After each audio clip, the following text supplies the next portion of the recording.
Welcome to Dead Skull Genetics, everybody. What's going on? So let's go ahead and just jump right on into it. I'm bored today. That's what I had to say. Video's over. No, just kidding. I mean, these are boards, board lights. They are. I got a couple different manufacturers here, and then I've got a goodie in the box. So let's go ahead and dive into what I'm going over today. So as you see, I got a box in here. I got a box. I have a bunch of lights around me. So we're talking lighting today. As you know, or if you're new, you should know this. Number one, you cannot outperform bad genetics. If you've got poor quality genetics, I don't care if you've got $1 million setup to grow, you're going to have poor results. So don't sit there and think, oh, I gotta have the state-of-the-art growing facility in order to grow good cannabis. I will sit there and say more good genetics is number one. I'll tell you that right now. Number two is controlling your environment. And a lot of people, they put high emphasis on lighting. Now, I've been growing for well over 20 years. Off and on, of course. But in those years, I've learned a few things, and sure, a good quality light makes or breaks a top tier grow. But you don't have to get state of the art lighting systems in order to have good results, though. I would say for somebody who takes pride in what they're doing, understands how to grow in general, even with subpar lighting, as long as the plants are getting enough energy, sure, it's not going to be top tier, but it's not going to be bottom tier either. You're going to arrive in the middle, and it's fine. Grow according to your budget. That's got to be the biggest thing that I can sit there and say. And when it comes down to figuring out your budget, part of your budget you need to figure out is where are you growing in your room? You know, where in your house are you growing? Where in your apartment are you growing? You know, do you have to keep the smells down because you don't want to offend people when it's in flower, right? These are all important concepts. I would say where are you growing is the number one thing after getting good genetics. Where does that tie into the lights? Well, if you've got let's say a closet, let's say your closet's 2 feet deep, 4 feet wide, what light do you need? Because that's going to make a difference. A light like this is not going to be suitable for a closet grow unless your closet's like a 3 foot by 3 foot square. Then this light's good. This one's good for 2 foot by 4 foot right here. This one is good for 2.5 feet to 2.5 feet. This one's good for, I believe it was 2 foot by 2 foot on this one. So if you're in a closet and you've got 2 feet by 4 feet, you're going to need two of these small squares. If you got a 3 foot by 3 foot, this one's good. And then this one will be perfect. Anything that's going to be long and skinny will throw down enough light. Now, these ones all come in different flavors, different price ranges. After you figure out where you're growing, are you growing in a tent? Are you growing in a closet? Do you have a whole bedroom dedicated to a garden? You need to make these choices first. I think that you should figure out where you're growing before you should even pick genetics, lights, because this is all going to determine what you're able to do. It's like if I've only got a small little closet, I'm not going to pick genetics that's going to be super stretchy, trying to reach up to the sky, or a plant that's going to try to get super bushy because I've only got so much room, right? So pick where you're growing first. I know it sounds weird that you're actually getting somebody telling you that it's not just about genetics. I mean, it is. At the end of the day, genetics is the most important thing above anything else. Because again, you cannot outperform bad genetics. So you've picked out where you want to grow. You've picked out your good genetics from good reputable places, like Seedsman Seeds or Greenhouse Seed Company, Brothers Mendel. Oh God, there's so many good genetic guys out there that have good seeds, good prices. They range from mild to wild. Seed market is, anywhere from about 15 to, I've seen them go up as much as $40 a seed. But you're talking good genetics. And that's what you're paying for, right? Pay to play. Same thing with the lights. Now, you can, like I said, get away with really cheap lights off of Amazon as long as they throw down enough energy. Each light kit can only throw down so much light. I don't care. You got to pay attention to your wattages on each one of your light kits, your sizes.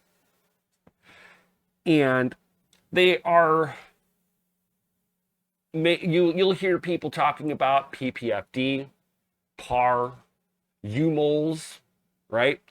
The UMols is the efficiency of the light. So how much, and think of the light as like little raindrops of energy coming down onto the little plant leaves, right? And each plant leaf is a solar panel. We want to have the most efficient UMols.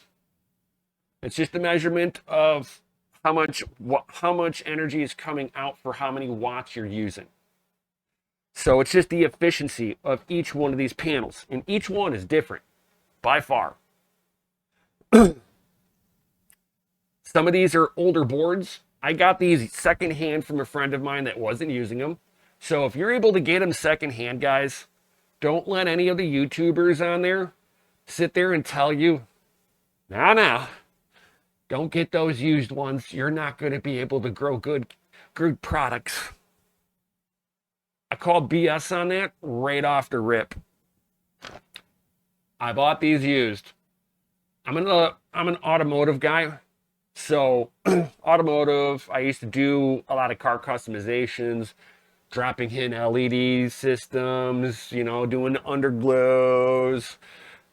I will tell you right off the rip, LEDs don't degrade enough to sit there and condemn a board. The problem that you're actually going to have with these boards, and this is where, better qualities, LED companies can handle this better, temperature and humidity. These two things are what's going to kill these boards, not the LEDs. The diodes don't go bad. The boards behind it do. Now, I've seen cheaper diodes that do go bad, and I can track it back to the board burning them. It's like, I like to go, oh yeah, this is bad, but why? What took it out? An LED diode under perfect conditions, maybe over the course of 10 years of it just being solid on, you might have a 3 to maybe 5% degradation in output over that time frame. And that's just because you got oxidization, words, pooey. And then just environment, just kind of getting to electronics over time. And like I said, this is a perfect world. Typically, the board behind it, something goes wrong with it. Somewhere in the board it starts having an issue with ground. Once you start having an issue with ground, it starts to hotspot the board. Once it hotspots, it can send voltage spikes that can take out LEDs. So they don't go bad by themselves, per se. The board is what usually takes them out. And that's either going to be, like I said, just heat getting to it or moisture. We're growing. We're putting these into a moist environment. So you'll hear a lot of common themes when it comes to the lights. Buy once, cry once. It has some truth to it. Do you have to? No. I've got cheap LED systems that I've used for a few years now. No problem. But as you pay for a little bit of a higher quality, you start getting the efficiencies, and then they make sure that the boards will survive the environment we're about to put them in a little better than the cheaper stuff. Okay, so that's kind of like the big thing on most of them. Now, after you pick out, okay, I want to get a board like this, I've got a Mars Hydro here, a Spider Farmer, another Mars Hydro, and another Spider Farmer. This Spider Farmer, I plug it in, it's on. There's no on-off switch on this, no dimmer mode. So I've got to make sure that I'm hanging this at proper plant heights so that I'm not putting too many raindrops of energy in what they call burning the plant if you're new. Where one like this has a controller here. This little controller allows me to dim it, and I can daisy chain them to multiple light kits with what is it, a J45 connector. It looks like an Ethernet cable, but it is more of a communication cable, and the plugs are a little different than a regular Ethernet cable. And then it allows you to be able to control everything with one controller. This way, if you got a little bit of a bigger tent and you just want to turn everything up with one little control, this makes life a little easier for you. So, and then, this one's another adjustable one. And you can mix and match these. The controllers are pretty well capable of handling different boards going. Now, different manufacturers don't always work together. But in the same family, I can mix and match these together and not have any issues. Unfortunately, this one is just done by hanging height. I have no other control other than, oh God, the light's too close, let me pull it away, and it lessens the amount of raindrops that come down. Think of the light energy, they can only travel so far before they get really weak. It's enough for us to see, but not enough energy for the solar panels on the leaves. So just kind of keep that in mind. And whenever we're dealing with these nice board lights, I like them. Some, I would say, are a little better than others with the board light configurations that I like. These lights are a heat source. Now, if you need the heat, you're not going to have any problems. For me, in the summertime, it's I'm in northern Illinois, and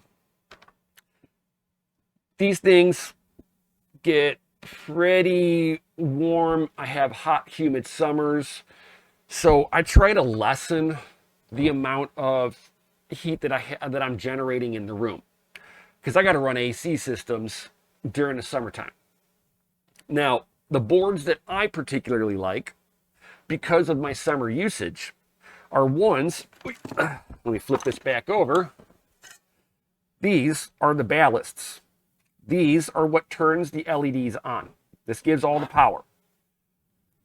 I like ones that the ballasts can be removed and pulled out of the tent. Because these are the hottest things next to the boards themselves, getting heat just from flowing power. Because for every 1 watt of energy usage, you're raising the temperature by 3.42 BTUs of heat. A BTU is a British thermal unit, which basically is how much energy it takes to boil 1 pot of water. These light kits can easily get your tent to 85 degrees, can get your closet to 85 degrees. It's a bit much for plants, especially indoors if you don't have good ventilation. There's more nuance to it, but just the overall, you're adding heat load. So paying attention to which light kits you're grabbing, knowing that, if I have this thing on a lot, I'm going to need more ventilation and more circulation. So keep that in mind. Now, you'll hear people talking about HPS, high pressure sodium, and metal halide. I love these bulbs. I love them. Do not get me wrong when I'm sitting here and saying that I'd rather use these LEDs being an indoor grower. My ceiling height is not high enough to be using metal halide and HPS bulbs. These bulbs generate an astronomical amount of heat. They make liquid cooled variations of them. You got hoods with lots of ventilation that's got airflow in there so that you can pull all that heat it's about to generate out. Because those ones will get the room to be about 100 or more. You're putting them underneath baking lights. They do have great performance, but again, you've got an astronomical amount of ventilation that you got to add in. You best to have enough vertical height of ceiling so that when the plant grows, you can still lift the lights up. Those are more, HPS and metal halide are good for if you're in a barn or you've already got a facility where you've got a little warehouse. Outside of that, you're going to hate life if you try to choose one of those two bulbs, even though they have great results. And you can do it as an indoor grower. I just don't want to go through the hassle and the headache. It's not worth it for me, especially being where I'm at. The summers would kill me. So these are a cooler option because they don't generate the heat. No puns on that one. So I don't know. It's like, I'm not sure exactly how, like, as much as I want to say, lights are everything, I don't want to say that, because you can get cheaper light kits. So keep that in mind. But you want to make sure that the light kit that you're going to grab is a full spectrum. That's very important. Do not get into all the little fancy features that some of these new ones, light tuning. Full stop on that. You don't need it. Just get a full spectrum light kit. Get one that's good enough for your size that you've picked out of where you're going to be growing. Once you've done that, and then make sure that the light kit, while it's in flower, can put out at least 900 ppfd. And again, that's, the amount of light energy that this thing's going to be able to push out when it's fully on. And then see how far a lot of these light kits, like this one, you want that full 800, 850-ish ppfd out of this light kit. It's going to be 12 inches above the plant to get that high. Same thing with this one. This one, I think, was like 18 inches. So at 18 inches above the plant, this has actually got more coverage. versus this one at 12 inches. It's going to be 12 inches, very narrow, right? So keep that in mind when you're grabbing light kits, that some of them, in order to get that 800, 900 ppfd, you're 12 inches, and it'll go from, oh, this is good for this size, and what they call veg, because you can lift these up a little higher in veg, and you get better coverage. But once you go into flower and you've got to push the energy, you don't get the coverage. You go from this to whoop, a lot shorter. So keep that in mind when you're growing, is that these things will be your hindrance. So I think that's pretty much what I wanted to cover with my old light kits that I've been, like I said, I've been using these for a while. My buddy used these. Very successful. Multiple grows on it. These are probably 5-6 years old, and they still work just fine. So again, 2 years is what some people say. This is like 6-ish years. I think one of these might be 7 years old, and they're still growing just fine. So a good quality LED system will last a lot longer. And that's where we come into today's little thing of new light kit. This one, my buddy's has had these style. The same person that I got these light kits off of, he upgraded to a style like this. This is from VivoSun. No affiliate link, no sponsorship. I'm just showing you guys what it is I'm flipping buying, right? And what I'm using. So I'm actually really excited about this. It came in yesterday. Came in just like this. I haven't even pierced the box yet. So we're going to be looking at this in real time together. This is the VivoSun 650 watt LED bar style instead of board. And I'll show you guys when we get to building all this. When I pull it out of the box, you'll understand what I mean by bar LED lighting. So these ones are, the board style is great. Again, not all of them have the ballasts that can detach off of them. That's a minor issue. But circulation. These block a lot of area. I mean, look at, there's no air passing through this stuff. Bar lighting allows a little bit better airflow. And it gives pretty decent canopy coverage. So without any further ado, let's go ahead and open this up. As I'm opening this up, I'll explain some of the stuff on here. Now, I've got a 4x4 tent, and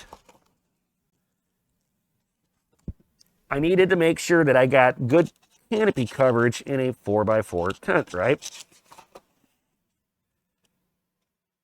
It says, do not use a knife here. If you are like me, and I don't care, lift up everything and then lightly slide a sharp blade on the, don't stab in. They're just basically telling you, don't stab in and cut, because there might be something underneath here. So let's go ahead and dive right into it. And as I'm opening up this box, I'm met right away with the LED bars themselves. Oh, that's awesome. So we've got 1, 2, 3, 4, 5, 6 bars. So here are my LED bars themselves. Very nice. Lots of, holy cow, let's see if I can pull one of these out.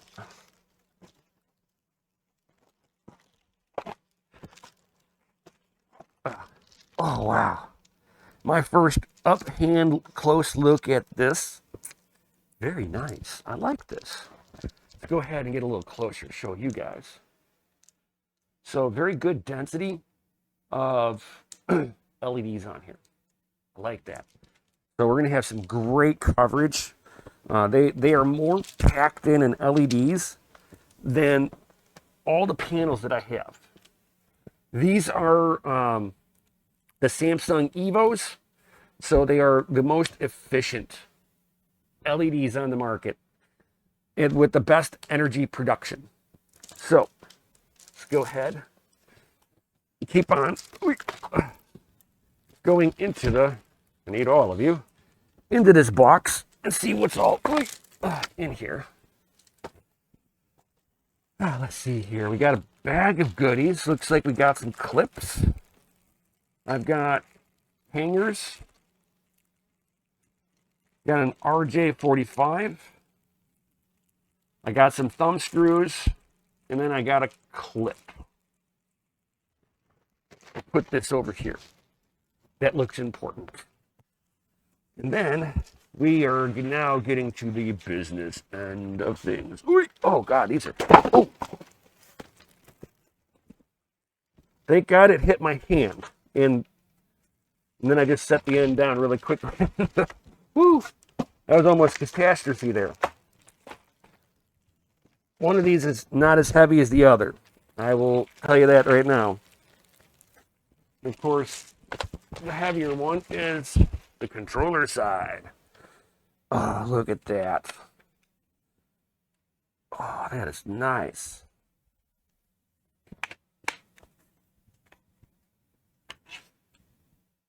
All right. So, wow. So it looks like these just kind of plug in right up underneath here. A couple from this side. I wonder if there's...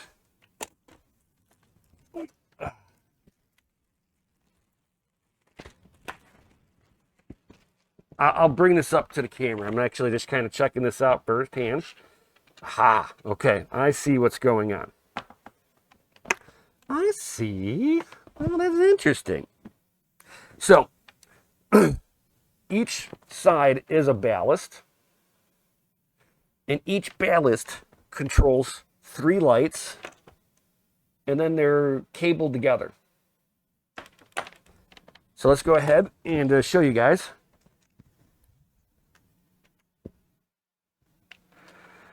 So again, Vivos-on. And then we have a dimming switch. Now, this dimming switch is a little different from the Mars Hydros and the Spider Farmers, where it's like a sweep. This one is different settings. So it's 25, 50, 75, 100% off. And then on extended, or EXT. I'm sure that that's probably part of the controller on here. So put it in the controller mode, and otherwise you're just putting it up and off. Very interesting. And it looks like everything just kind of screws in. And then these are the ones that are supplying the power.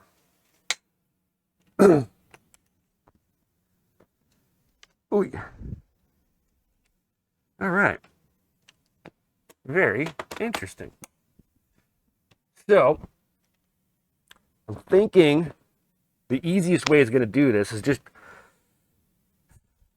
set these sideways on the table here. Oh, God.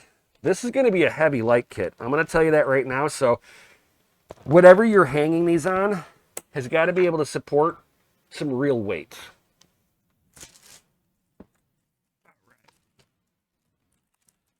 Go ahead and break the seal. Oh yeah. Interesting. All right, cool. Oh, so interesting. Okay. So each light kit, so here's the power side, but each light kit has 2 little locating pins for this, and then one looks like a thumb screw to lock it all in. And then the other side just has 3 locating tabs with a one lock-in screw. And each one of these has some pretty good weight to it too, so interesting. So that means I saw some thumb screws in here. So we got our hanging loops, cable. We have our metal hangers to go directly onto here if I need it.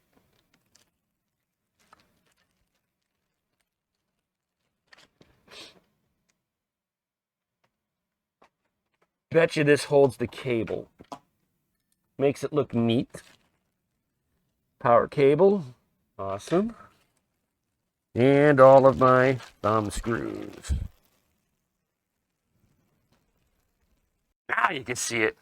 So we can see we got our 6 bars. It's got a gap in between, because you're going to think that each light is kind of projecting in a cone. So it certainly can project out. All of these have a protective coating over them to make sure, again, we're paying for it to be water resistant. It's not going to be waterproof. We're not dunking these in a pool, right? So they got to be resistant. One thing I forgot to also show is that on each one of the connectors for the lights has a gasket. Again, we're keeping moisture out. And then, let me turn this thing around. Oh God, this thing is heavy. And again, here is the cable back here for connecting both of the ballasts together. So they've got power now, and this is all waterproof connection too.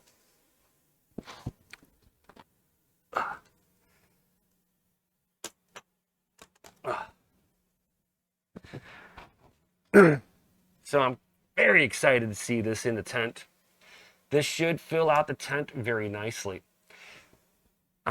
My hopes on this is that we're going to be, I'll have enough coverage from wall to wall.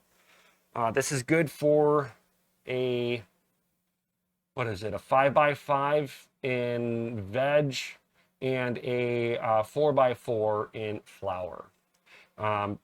Hanging heights on this will be 24 inches at seedling, dropping it down to 18 inches for late veg and into flower.